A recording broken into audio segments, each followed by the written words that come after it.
Bon, ce que je vais faire, je pense que je vais commencer, on sera bientôt à 30. Euh, donc bienvenue pour ce live de présentation de l'ENIT. Alors je m'appelle Gabriel, je suis actuellement étudiant à l'ENIT. Je vais rentrer en 4e année, donc actuellement donc j'ai fini mon semestre 6, donc j'ai fini on va dire ma 3e année. Je suis là pour vous parler à la fois donc de l'ENIT, de l'école, mais aussi de mon expérience en tant qu'élève. Et donc pour tout ce qui est questions vis-à-vis de ça, ça sera à la fin du live où on va prendre la sélection de questions et on va les traiter une par une. Donc par rapport à mon expérience à l'ENIT, donc ENIT, École nationale d'ingénieurs de Tarbes. Alors Tarbes, oui, c'est vrai que quand on pense à Tarbes, on se dit, pour certains, déjà c'est où Tarbes? C'est pas la plus grande ville de France, mais c'est quand même une ville qui a des atouts. D'une part, les Pyrénées. Avec la voiture, on peut très bien faire une virée à l'océan, on peut aussi se rendre à Toulouse. Donc en fait, c'est une ville qui n'est pas du tout à fuir, hein. Pour un étudiant, il trouvera tous les commerces nécessaires. Et aussi à noter que les logements sont très abordables à Tarbes, ce qui vous intéresse aussi sûrement. Par rapport à la vie associative de l'ENIT, elle se comporte de plusieurs clubs. Pour en citer quelques-uns, comme ça, on a un club musique, le CACO, un club photo, un club méca. Donc c'est l'occasion en fait pour la personne qui va rentrer à l'ENIT aussi de s'épanouir, de découvrir des passions, mais aussi de vivre des passions déjà existantes. Pour mon cas, la musique, j'aime beaucoup la musique. Et ben, à l'ENIT, il y a un club musique où je peux m'épanouir, donc c'est super. Aussi, plusieurs sports sont proposés. C'est aussi l'occasion de rencontrer des gens. Donc sur le campus, donc l'ENIT, l'IUT, aussi les événements organisés par le bureau des élèves, donc par les différentes promos. Donc tout ça va permettre à l'élève de s'épanouir d'un point de vue humain, mais aussi scolaire, parce que à l'ENIT, qui dit école d'ingé dit aussi DS, évidemment, examen. Donc il y a un soutien scolaire assez fort, une grande cohérence entre les élèves et les promotions à l'ENIT, ce qui permet vraiment à l'élève qui rentre à l'ENIT de ne pas être isolé dans ses révisions et de pouvoir du coup beaucoup progresser aussi. Pour citer un exemple, les premières années, pour leur premier DS, les élèves plus anciens vont proposer des séances de révision pour aider les élèves. Donc ça, par exemple, c'est vraiment un exemple de la cohésion entre les élèves à l'ENIT qui est très marquée et très bénéfique, surtout pour chacun. Du point de vue de la formation à l'ENIT, c'est ce qui vous intéresse aussi.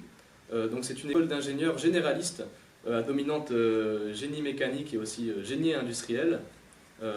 C'est pas une prépa classique, c'est une prépa intégrée. C'est-à-dire que quand on intègre l'ENIT, donc par exemple suivant le schéma classique après le bac, on n'est pas là en fait pour préparer des concours, mais pour préparer semestre après semestre le diplôme final d'ingénieur, donc ingénieur généraliste. Donc voilà, c'est une mentalité, comme je disais précédemment, on retrouve cette cohésion, c'est-à-dire que ça peut être que bénéfique d'aider son voisin. Du point de vue des matières, donc ces dernières elles s'articulent autour de 3 pôles principaux.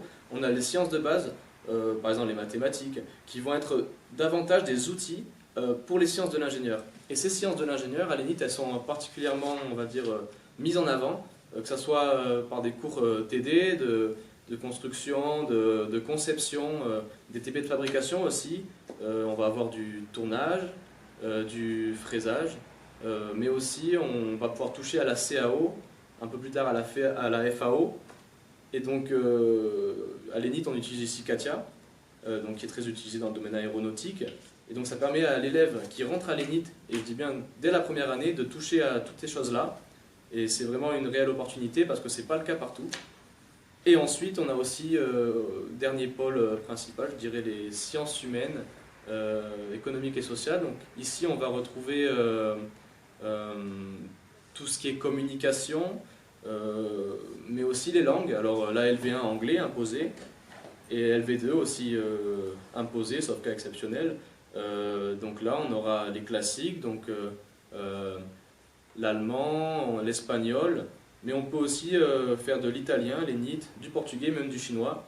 Et certaines de ces langues sont disponibles à un niveau débutant, donc c'est l'occasion aussi de se lancer dans une nouvelle langue. Donc pour ça, c'est très complet. Ensuite, autre composante très importante à l'ENIT, ce sont les stages. Alors ils sont au nombre de 3, en comptant le projet de fin d'études, le PFE, donc au dernier semestre. Par exemple, moi je viens de finir mon stage de semestre 6, donc le deuxième stage du cursus. Alors je l'ai fait, je ne sais pas si vous connaissez, c'est à Collins Aerospace, c'est à Colomiers, et c'est une boîte en aéronautique qui traite notamment les nacelles des avions Airbus, pour vraiment, donc ça c'est les grandes lignes. Et donc c'était un stage qui traitait de l'amélioration continue, excusez-moi, d'un des ateliers. Et donc ça m'a vraiment motivé, comment dire, à un peu pousser plus loin dans ces idées d'amélioration continue, de logique lean, etc. Et donc c'est pour ça par exemple que pour mon choix d'option, je pense vraiment me tourner vers le génie industriel. Mais après il y a plein d'autres options à l'ENIT. Donc elles sont au nombre de 5. Donc on a le génie industriel que je viens de citer, le génie mécanique, le BTP, les matériaux et aussi CSI qui veut dire conception des systèmes intégrés. Donc il y en a pour tous les goûts. Mais pour autant le diplôme reste vraiment généraliste, donc il ne vous ferme aucune porte à l'embauche ou sur le CV. Ça vous donne juste, ça donne une teinte au cursus, sans vous compromettre vos chances d'embauche évidemment. Aussi quelque chose d'important à l'ENIT, c'est la mobilité internationale. Donc à savoir, avec tous les partenariats que détient l'ENIT avec des universités étrangères par exemple, on peut actuellement partir, bon actuellement un peu compliqué avec le Covid, mais de façon générale on peut partir dans le monde entier, donc sur tous les continents. Par exemple, bon, moi je devais partir en janvier au Mexique, à Puebla. Bon, à cause du Covid, ça a été annulé, mais je ne perds pas espoir peut-être de partir plus tard. On verra comment ça se décante. Donc voilà, l'ENIT, c'est aussi une mobilité internationale obligatoire pour une ouverture sur le monde, qui est importante pour l'élève. Donc en résumé, donc, je pense que j'ai résumé plutôt bien, on va dire, la formation à l'ENIT. Donc ce qui vous intéresse maintenant, c'est de savoir comment rentrer à l'ENIT. Donc pour ça, je vais laisser place à Aurélie qui va vous parler davantage des modalités d'admission à l'ENIT. Merci de votre écoute.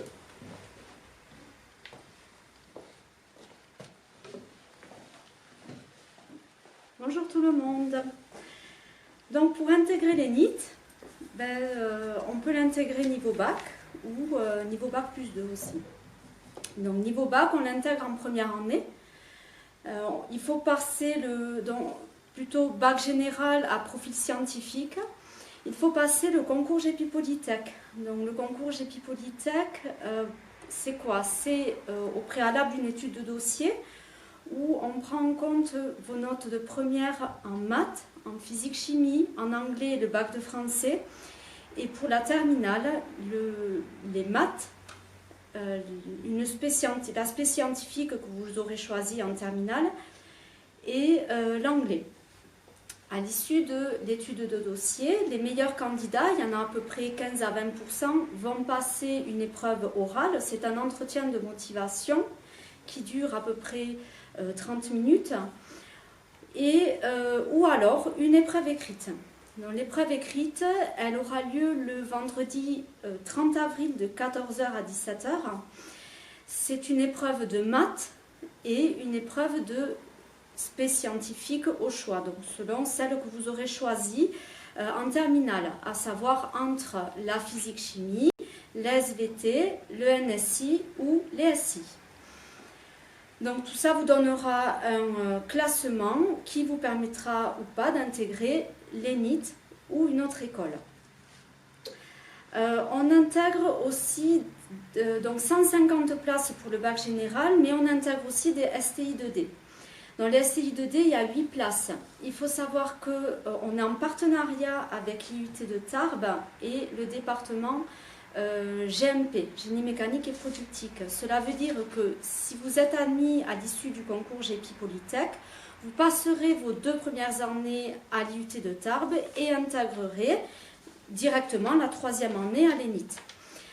Donc là aussi pour les STI 2D, c'est le concours GEPI Polytech, notes de première et de terminale pour le dossier, plus un entretien de motivation pour les dossiers retenus ou rien. Là, il n'y a pas d'épreuve écrite. Inscription pour ces deux profils de bac sur Parcoursup. Donc vous vous inscrivez à l'ENIT, vous serez inscrit directement au concours GEPI Polytech. Mais sachez que le concours GEPI Polytech regroupe 34 écoles d'ingénieurs. Donc vous verrez apparaître lors de votre inscription sur Parcoursup les 34 écoles. À vous de choisir les écoles qui vous plaisent, mais sachez que même si vous en choisissez 20, ça ne comptera qu'un vœu sur Parcoursup. Au niveau du bac plus 2, donc on intègre des bac plus 2 en troisième année. Là, il y a des admissions sur dossier pour des DUT notamment, ou des L2, L3 scientifiques, ou des niveaux équivalents tels qu'un candidat qui serait en deuxième ou troisième année d'école d'ingénieur. En DUT, on a des DUT GMP, DUT GYM, des Clio, génie civil, etc. Donc la liste est sur notre site internet. Inscription en ligne sur e-candidat et admission sur dossier. On intègre également des CPGE. Là, c'est sur concours. Donc, à chaque type de CPGE, il y a un concours qui correspond. Regardez notre site internet et là aussi, vous verrez les types de CPGE et les concours. On peut intégrer les NIT après un niveau Bac plus 4 ou Bac plus 5, M1, M2. Là, c'est une intégration en quatrième année. Il existe également à l'ENIT une formation sous statut apprenti. Donc, elle est accessible à partir de la troisième année. Donc, vous pouvez avoir fait vos 2 premières années à l'ENIT et intégrer ensuite le statut apprenti ou postuler niveau Bac plus 2, statut apprenti.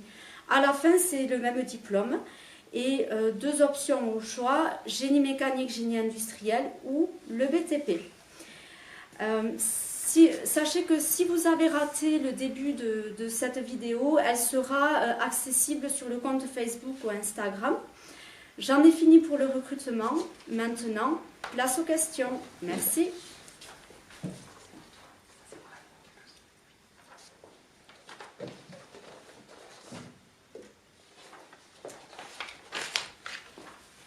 Alors, Ayman, je remets mon masque, excusez-moi.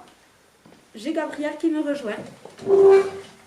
Alors, Ayman, postulé à l'ENIT vous avez postulé à l'ENIT par Campus France ou faire la procédure parallèle. Alors, effectivement, pour les étudiants étrangers, on préconise une inscription sur Campus France parce que si vous êtes admis au niveau des modalités, de tout ce qui est formalité, papier, ça sera plus simple d'obtenir par exemple des visas pour venir en France si vous êtes passé par Campus France. Il y a effectivement une procédure parallèle à faire. Donc si vous êtes bachelier, vous allez sur notre site internet dans la rubrique formation, admission, candidat étranger, vous téléchargez le dossier de candidature pour les niveaux bac et vous nous le renvoyez par mail. Il y a des frais de candidature de 45 € à payer. Si vous êtes Bac plus 2, Bac étranger, Bac plus 2, là c'est l'inscription parallèle, c'est e-candidat comme les étudiants français métropole.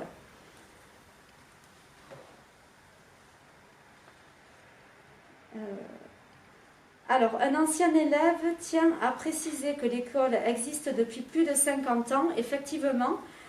Et donc, vu que c'est une école qui a plus de 50 ans, il y a des ingénieurs partout en France et dans le monde. Donc, le diplôme d'ingénieur ENIT est bien connu et bien reconnu. Et les entreprises connaissent bien nos élèves et le type de formation que nous dispensons. Et la qualité de nos ingénieurs aussi. Alors, Gabriel ? Pour l'instant, vis-à-vis, je pense, de l'expérience en tant qu'élève, pour l'instant, j'ai qu'une question. Valentin qui me demande, il y a des soirées à l'ENIT.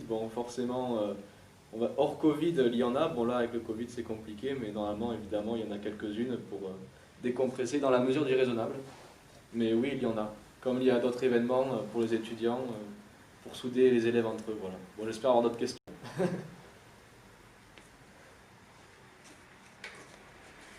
Alors, Michel Ménégen, pour les spé requises en terminale, les spé maths et physique-chimie sont suffisantes. Oui, tout à fait. Les spé maths et physique sont suffisantes, comme je l'ai dit. Alors, spé maths, c'est très bien. Et après, c'est une spé scientifique au choix.